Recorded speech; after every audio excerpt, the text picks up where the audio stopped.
Good evening to all. This is Pratma Singh and welcome back to Polpath.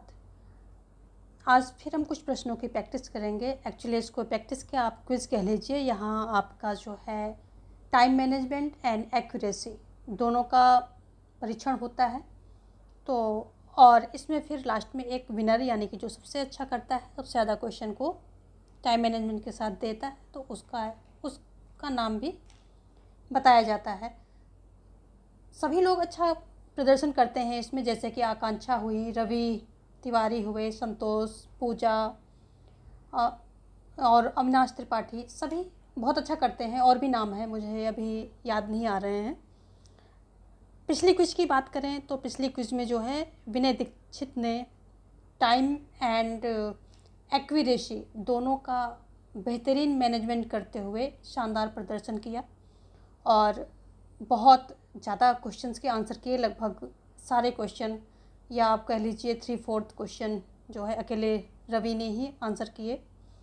तो बहुत अच्छा प्रदर्शन रहा उनका। ऐसा नहीं है कि और कोई नहीं आता है, लेकिन हो सकता है किसी का नेट स्लो चल रहा हो, किसी के साथ टाइपिंग की प्रॉब्लम हो, बहुत सारे फैक्टर्स हो जाते हैं।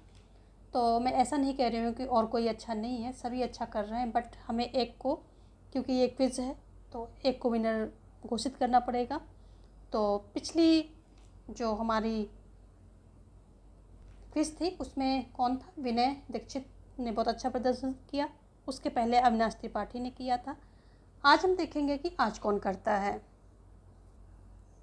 तो ये क्लास जो है सभी को अपने दोस्तों में शेयर कर दीजिए ताकि ज़्यादा से ज़्यादा इस क्विज में लोग जुड़ सकें और आपका कंपटीशन जो है थोड़ा सा टफ बन सके, क्योंकि जितने कम लोग होंगे कंपटीशन आपका इजी रहेगा और एग्ज़ाम में आपको ज़्यादा से ज़्यादा लोगों के बीच में ये जो है कंपटीशन देना है। तो इसको शेयर करेंगे। 7 PM सभी टाइम से इसमें क्विज़ में जो है उपस्थित हो जाएंगे, तभी जो है सारी चीज़ें अच्छे से हो पाएंगी। आपको बताना चाहूँगी कि यहाँ TGT PGT बिहार और उत्तर प्रदेश के लिए पॉलिटिकल साइंस का फ्री कोर्स चल रहा है। तो आप सारे कोर्स वीडियोज़ से प्लेलिस्ट से अवेल कर सकते हैं। बाकी 9 PM मैं लोक प्रशासन पर क्लास देती हूँ, उसे भी अटेंड करें।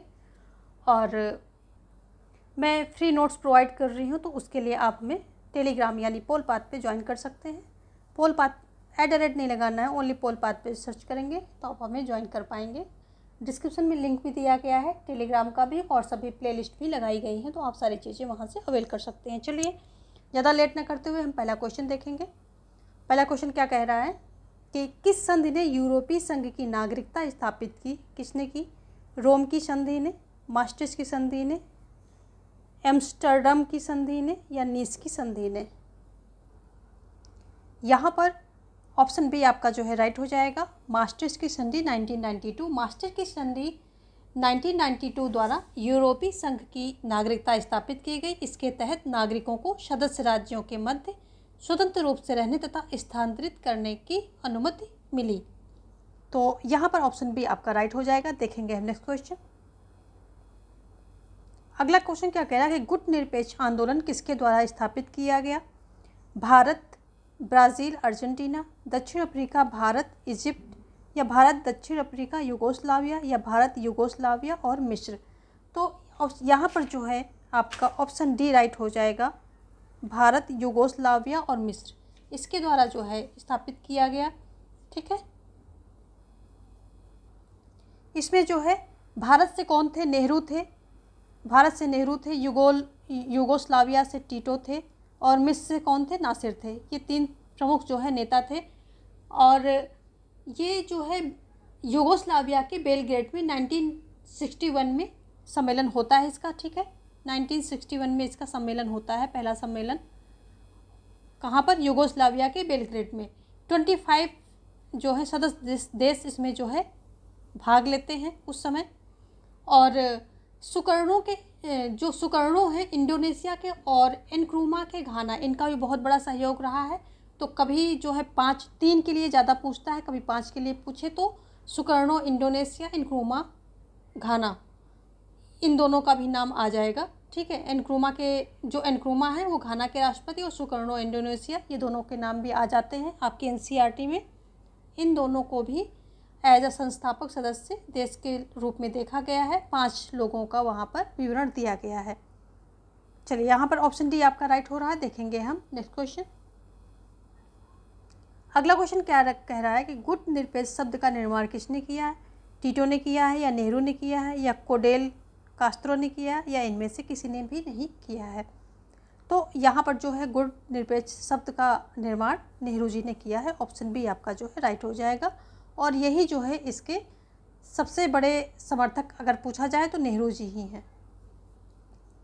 एक बार सभी बताएंगे कि क्या मेरी आवाज़ आप लोगों को क्लियर है, यानी कि समझ में आ रही है, क्योंकि मैं इस समय जो है कफ, कोल्ड और फीवर से सफ़र कर रही हूँ, तो हो सकता है कि आवाज़ में कुछ गड़बड़ी हो। तो एक बार सभी थम्स अप करेंगे, क्या मेरी आवाज़ आप लोगों को क्लियर है, समझ आ रही है?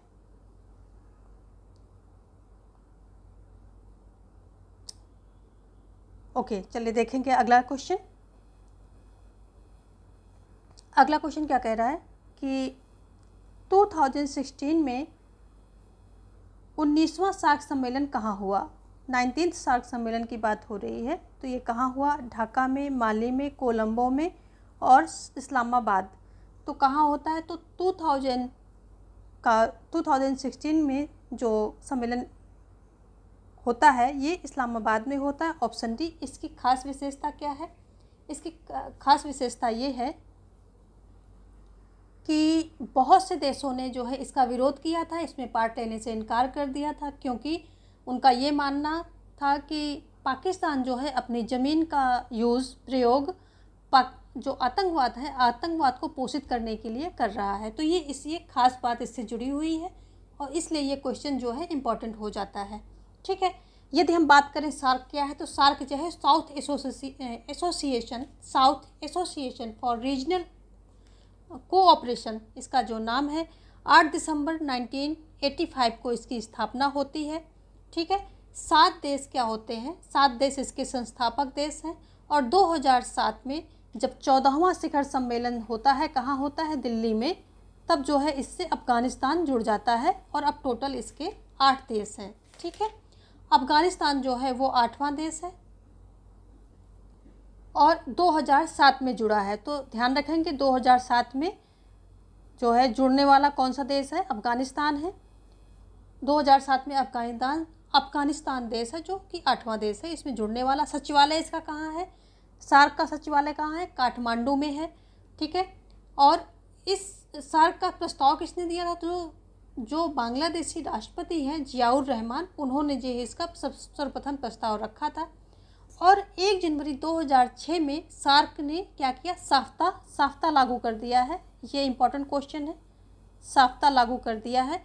और इस पर जो हस्ताक्षर अगर पूछे जाएं कब किए गए, तो 2004 में किए गए थे। ठीक है, 2004 में हस्ताक्षर किए गए थे और साफ्ता जो 2006 में जो है ये लागू हो गया है। ठीक है, 1 जनवरी 2006 से ये लागू हो चुका है।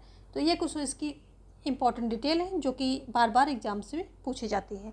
ऑप्शन डी यहाँ पर आपका राइट हो रहा है। देखेंगे हम नेक्स्ट क्वेश्चन। अब हम देखेंगे नेक्स्ट क्वेश्चन। अगला क्वेश्चन क्या कह रहा है कि उत्तर अटलांटिक संधि में कितने सदस्य राष्ट्र हैं? उत्तर अटलांटिक संधि यानी कि नाटो की बात हो रही है।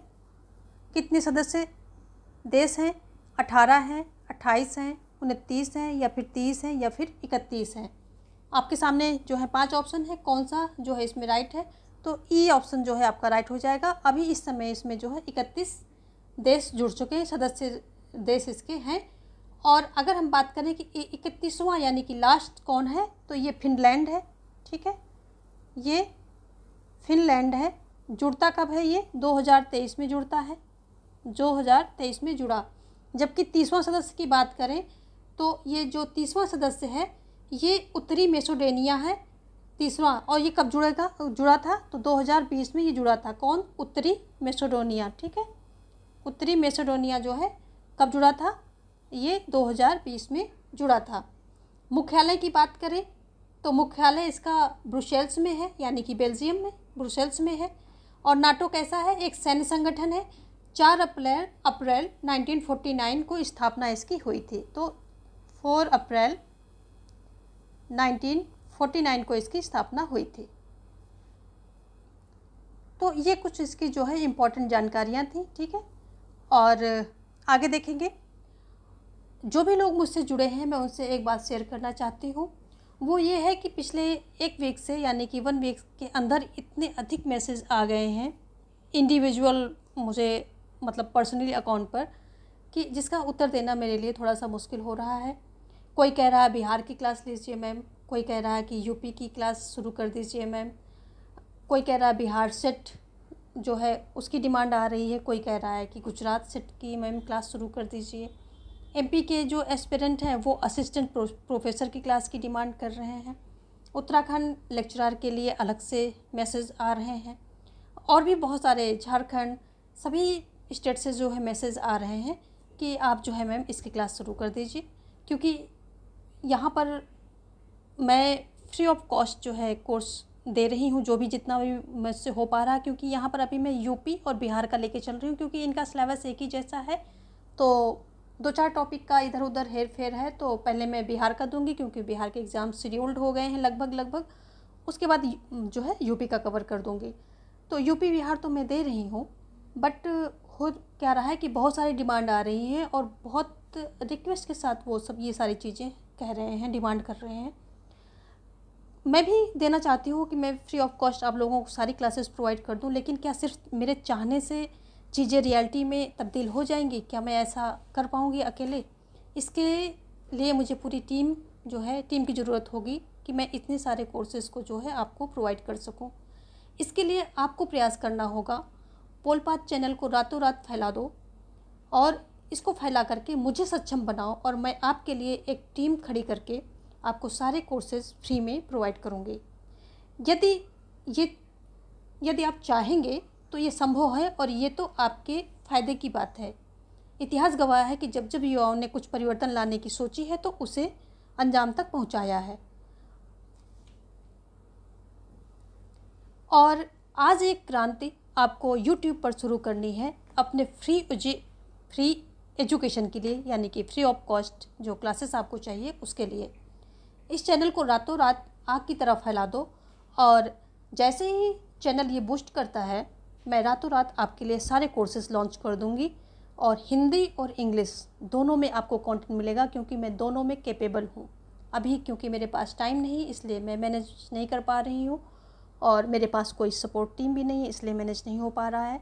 जैसे ही मेरे पास सपोर्ट टीम आ जाएगी, I am capable in both language, Hindi and English, तो मैं दोनों में आपको कंटेंट प्रोवाइड करूँगी और आपको फ्री ऑफ कॉस्ट कंटेंट मिलेगा। तो ये आप पे डिपेंड करता है कि जो है आप इस चैनल को कितना फैलाते हैं और कितना जो है फ्री एजुकेशन हमसे, फ्री सर्विस हमसे कितना ले पाते हैं।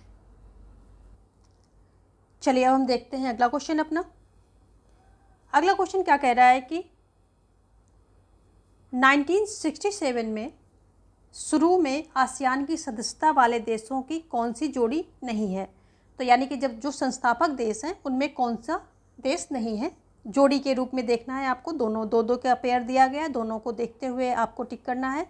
ए है लाओस म्यांमार, बी है मलेशिया फिलीपींस, सी है सिंगापुर थाईलैंड, एंड डी है इंडोनेशिया मलेशिया। यहाँ पर आपका ऑप्शन ए राइट हो जाएगा, लाओस एंड म्यांमार। इसकी जो अगर हम बात करें आसियान की, तो 1997 में जो है इसकी स्थापना 8 अगस्त 1967 में होती है, ठीक है। लाओस म्यांमार कब जुड़े? तो ये जुड़े हैं 1997 में, ये जुड़ते हैं, ठीक है। 1997 में ये इससे जुड़ते हैं। ब्रुनोई जुड़ता है 1984 में जुड़ता है, वियतनाम 95 में जुड़ता है, कम्बोडिया 99 में जुड़ता है। अभी टोटल 10 सदस्य हैं।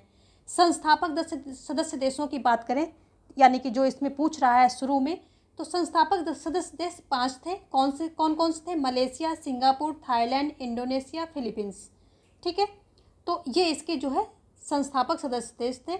थाईलैंड जो है इसकी जो है थाईलैंड की राजधानी बैंकॉक, इसमें जो है क्या है इसमें इसकी स्थापना होती है। जबकि हम मुख्यालय की बात करें कि मुख्यालय कहाँ है, तो मुख्यालय है इंडोनेशिया की राजधानी जकार्ता में इसका मुख्यालय है। एक क्वेश्चन बहुत आता है कि इसका आदर्श वाक्य क्या है, तो इसका आदर्श वाक्य है 1 विजन 1 आइडेंटिटी 1 कम्युनिटी, फिर से सुन लीजिए, one vision, one identity, one community. ठीक है, मुख्यालय जकार्ता में है। चलिए देखेंगे नेक्स्ट क्वेश्चन। यहाँ पर आपका ऑप्शन ए राइट हो रहा है। अगला क्वेश्चन क्या कह रहा है कि किन दो संस्थानों ने मिलकर जलवायु परिवर्तन वित्त पोषण के मुद्दे पर निर्धन देशों की खातिर एक मंच का शुभारंभ करने की योजना बनाई? तो कौन कौन से हैं? एडीबी और एआईआईबी, या ऑप्शन बी कह रहा है एडीबी और एनडीबी, सी कह रहा है विश्व बैंक और आईएमएफ, डी कह रहा है आईएमएफ और एनडीबी। तो यहाँ पर भी आपका जो है ऑप्शन सी राइट होगा, विश्व बैंक एंड आईएमएफ। विश्व बैंक और आईएमएफ में एक जो है अंतर होता है, और वो अक्सर क्वेश्चन में आता है कि विश्व बैंक केवल जो है विकासशील देशों को ऋण देता है। किसके लिए देता है? नीति सुधार एवं परियोजना के लिए। ध्यान रखेंगे, ये सिर्फ विकासशील देशों को ऋण देता है। जबकि आईएमएफ जो होता है तो ये विकसित एवं विकासशील दोनों को देता है। ठीक है, इंटरनेशनल म्यूचुअल फंड जो होता है ये दोनों को विकसित एवं विकासशील दोनों, यानी धनवान और निर्धन दोनों को जो है देशों को ऋण देता है। और किस लिए देता है? तो सुधार के लिए देता है, सिर्फ सुधार, सिर्फ और सिर्फ सुधार के लिए देता है। विश्व बैंक सिर्फ विकासशील देशों के लिए नीति सुधार, और किसके लिए? परियोजना के लिए, दोनों के लिए देता है। तो ये बेसिक सा अंतर हो गया। चलिए देखेंगे नेक्स्ट क्वेश्चन। अगला क्वेश्चन क्या कह रहा है कि आईसीजे की संविधि में कितने अनुच्छेद हैं? 26 है, 111 है, 70 है, या 76 है? आईसीजे की बात हो रही है। ठीक है, आईसीजे यानी कि इंटरनेशनल कोर्ट ऑफ जस्टिस। ठीक है, ये इसका फुल नेम है। और इसका मुख्यालय कहाँ है? इसका मुख्यालय हेग में है। आईसीजे का अपना एक पृथक संविधान है जिसमें 5 अध्याय और 70 अनुच्छेद है। तो ऑप्शन सी आपका यहाँ राइट हो जाएगा। इसके अलग एक पृथक संविधान है और इसमें जो है कितने जो है 5 अध्याय और 70 अनुच्छेद हैं। तो ऑप्शन सी यहाँ आपका राइट हो जाएगा। अगला क्वेश्चन क्या कह रहा है कि किसने कहा कि राष्ट्र संघ एक शिथिल संघीय ढांचा है? कैसा कहा है, किसने कहा है? पिटमैन बी पॉटर ने, गैथन हार्डी, हिल्स, या इनमें से किसी ने भी नहीं। तो राष्ट्र संघ को शिथिल संघीय ढांचा कहने वाले पिटमैन बी पॉटर हैं। ऑप्शन ए यहाँ पर आपका जो है राइट हो जाएगा। नेक्स्ट क्वेश्चन देखेंगे। अगला क्वेश्चन क्या है कि G77 के कुल सदस्यों की वर्तमान संख्या कितनी है? 77, 154, 134 या 107? तो जब ये क्वेश्चन पूछा गया होगा तो उस समय जो है 34 कंट्रीज़ थे और ऑप्शन सी सही हो रहा था। लेकिन आज के टाइम में इसमें जो है 135 कंट्रीज़ का ये कोalition बन चुका है और इसमें जो है 135 कंट्रीज़ अब हैं। तो ये आप जो है ऑप्शन सी को ही कर लीजिए 135, या फिर यहाँ पर ये ऑप्शन ई कर लेते हैं इसको। 135 कंट्रीज़ का कोalition है क्या?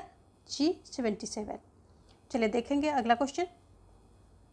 अगला क्वेश्चन क्या कह रहा है कि कौन सा देश G7 का सदस्य देश नहीं है? भारत, जापान, इटली या फिर जर्मनी? G7 की बात हो रही है। तो यहाँ पर जो है ऑप्शन ए आपका राइट होगा, भारत जो है नहीं है। ठीक है, बाकी जो Japan, Italy, Germany, UK, Canada, France, America, ये सभी क्या हैं? इसके जो है सदस्य देश हैं 7। UK, Canada, France, America, Japan, Italy और जर्मनी, ये 7 इसके देश हैं। भारत इसमें नहीं है। ऑप्शन ए आपका राइट है यहाँ पर। आगे देखेंगे कौन सा देश बिम्स्टेक का सदस्य नहीं है? तो बिम्स्टेक का सदस्य कौन नहीं है? नेपाल, भूटान, सिंगापुर या फिर थाईलैंड? तो इसमें जो है ऑप्शन सी आपका राइट होगा, सिंगापुर, ये जो है सदस्य देश नहीं है। यदि हम बिम्स्टेक के गठन की बात करें तो इसका गठन होता है जो है 1997 में जो है इसका गठन होता है। जब इसका गठन होता है उस समय ये बिमटेक होता है और इसके संस्थापक सदस्य देश कितने होते हैं? 4 होते हैं। अभी प्रेजेंट टाइम में इसमें जो है 7 कंट्रीज़ हैं, यानी कि 7 सदस्य देश हैं 7, और India, Bhutan, Bangladesh, Myanmar, Thailand, Nepal, Sri Lanka, ये सभी जो है इसके सदस्य देशों में आ जाते हैं। कौन कौन से हैं? India, Bhutan, Bangladesh, Myanmar, Thailand, Nepal, Sri Lanka. संस्थापक सदस्य 4 थे, अभी 7 हैं टोटल। ऑप्शन यहाँ पर सी आपका राइट हो जाएगा। देखेंगे नेक्स्ट क्वेश्चन। अगला क्वेश्चन क्या कह रहा है कि IMF का मुख्यालय कहाँ है? कहाँ पर है ये? न्यूयॉर्क में है, वाशिंगटन डीसी में है, लंदन में है या फिर मनाली में है? कहाँ पर है? तो IMF यानी कि अंतर्राष्ट्रीय मुद्रा कोष, इसका मुख्यालय कहाँ है? वाशिंगटन डीसी में है। ऑप्शन बी आपका यहाँ राइट हो जाएगा। और ये क्या है? एक अंतर्राष्ट्रीय मुद्रा कोष, जो अंतर्राष्ट्रीय मुद्रा कोष है ये अंतर्राष्ट्रीय संस्था है और अपने जो सदस्य इसके हैं इसको क्या करती है? वैश्विक आर्थिक स्थिति सुधार करने के लिए इसको सहायता देती है। इसके कितने सदस्य देश हैं अभी इस समय? तो 190 सदस्य देश हैं। इसके सदस्य देश अक्सर पूछता है तो वो आप ध्यान रखेंगे, 190 है इसमें। देखेंगे नेक्स्ट क्वेश्चन। और अगला क्वेश्चन क्या कह रहा है कि किस वर्ष भारत और पाकिस्तान संघाई सहयोग संगठन के पूर्ण सदस्य बने?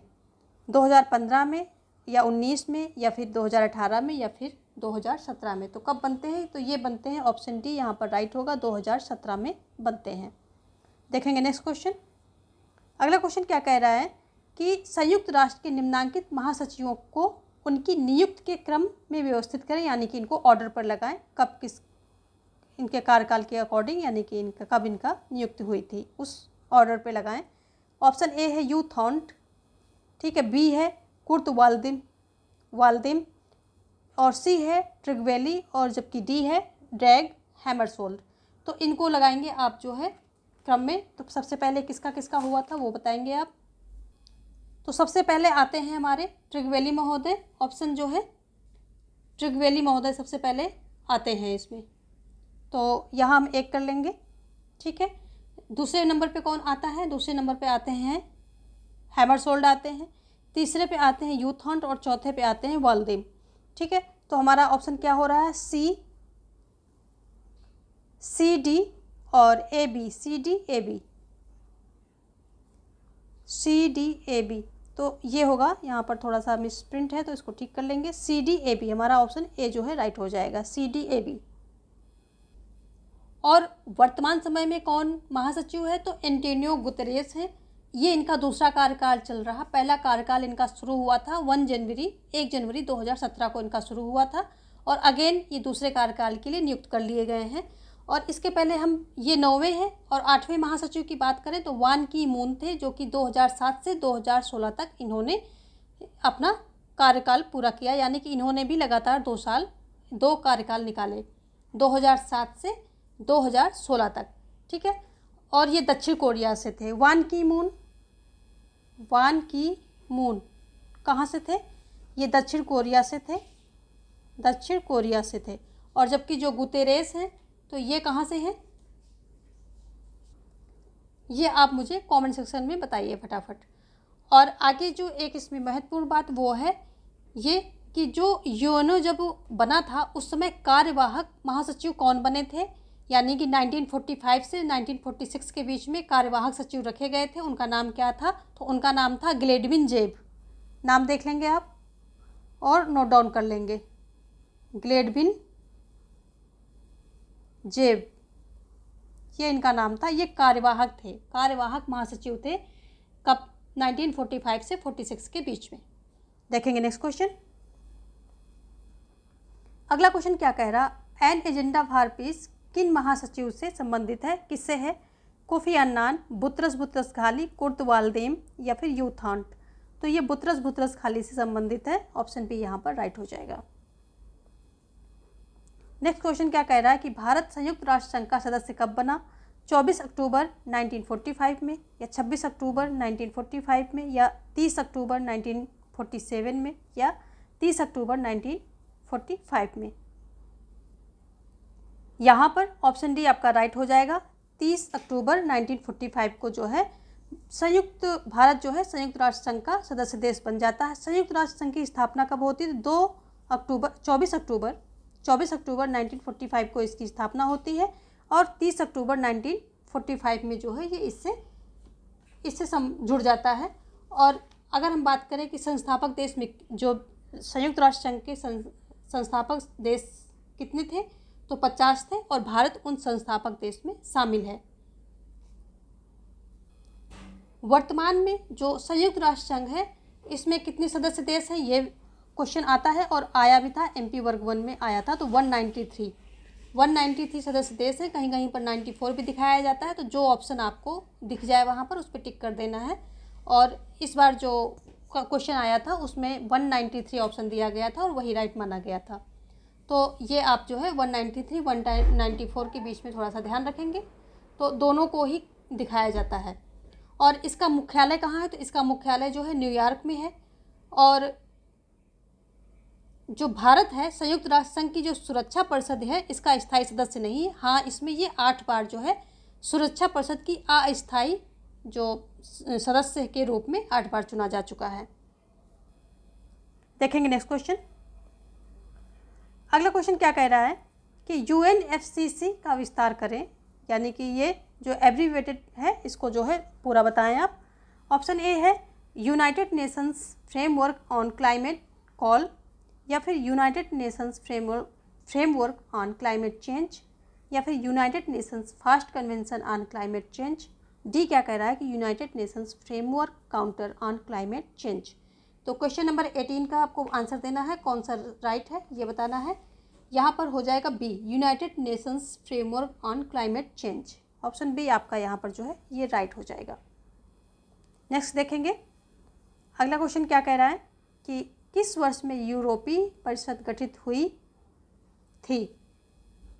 कब हुई थी? 1952 में हुई थी, 1949 में हुई थी, 1950 में, या फिर 1951 में हुई थी? कब हुई थी ये? तो इसका सही आंसर जो हो जाएगा 1949 हो जाएगा। ऑप्शन यहाँ पर बी राइट हो जाएगा। जो यूरोपीय परिषद है ये कई स्तरों में जो है इसका डेवलपमेंट होता है और लास्ट में जो है यूरोपीय संघ के रूप में 1992 में इसका गठन होता है। तो ये परिषद की बात हो रही है, तो यहाँ पर 1949 में ये गठित हो गई थी। चलिए देखेंगे नेक्स्ट क्वेश्चन। अगला क्वेश्चन क्या कह रहा है कि वान की मून संयुक्त राष्ट्र संघ के महासचिव किस देश के हैं? जापान के थे, यहाँ पर थे हो जाएगा। किस देश के थे? क्योंकि अब ये गुतेरेस हैं प्रेजेंट टाइम में। तो दक्षिण Korea, Thailand, Mongolia, Japan, 4 option है आपके सामने। तो इसकी अभी भी हमने बात की थी कुछ देर पहले। तो ये दक्षिण कोरिया से संबंध मतलब बिलोंग करते थे ये वान की मून। और ये 8वें महासचिव थे, ये भी आप याद रखेंगे कि ये 8वें महासचिव थे। ठीक है, तो आज का सेशन हम यहीं वाइंड अप करेंगे। और इसमें और भी बहुत सारे क्वेश्चन हैं, ये हम नेक्स्ट डे लेंगे, जब भी लेंगे तो कोशिश करेंगे कल ले, या तबीयत ठीक रही तो, नहीं तो फिर आगे जब भी बेटर फील करूँगी तब ले लूँगी मैं। इसी PDF को लेंगे, इसमें अभी बहुत सारे क्वेश्चंस हैं आपके जो संगठन है इनसे संबंधित है सारे। तो वीडियो को जितने भी लोग जुड़े हुए हैं लाइक कर देंगे और इसको ज़्यादा से ज़्यादा शेयर करके मेरे मैसेज को फैलाएं, क्योंकि इसमें जो है आपका बेनिफिट है, अल्टीमेटली आपका बेनिफिट है। और जो है यदि आपने सब्सक्राइब नहीं किया है तो सब्सक्राइब भी कर लें और अपने दोस्तों से भी सब्सक्राइब करवाएं। इस चैनल को बूस्ट करने में आपका जो है बहुत बड़ा रोल है और आगे भी आप ये ऐसा रोल प्ले करते रहेंगे तो बहुत ही जल्दी ये चैनल बढ़ेगा और आपको फ्री एजुकेशन मिलेगी पूरी तरह से। Thanks for watching, have a nice life.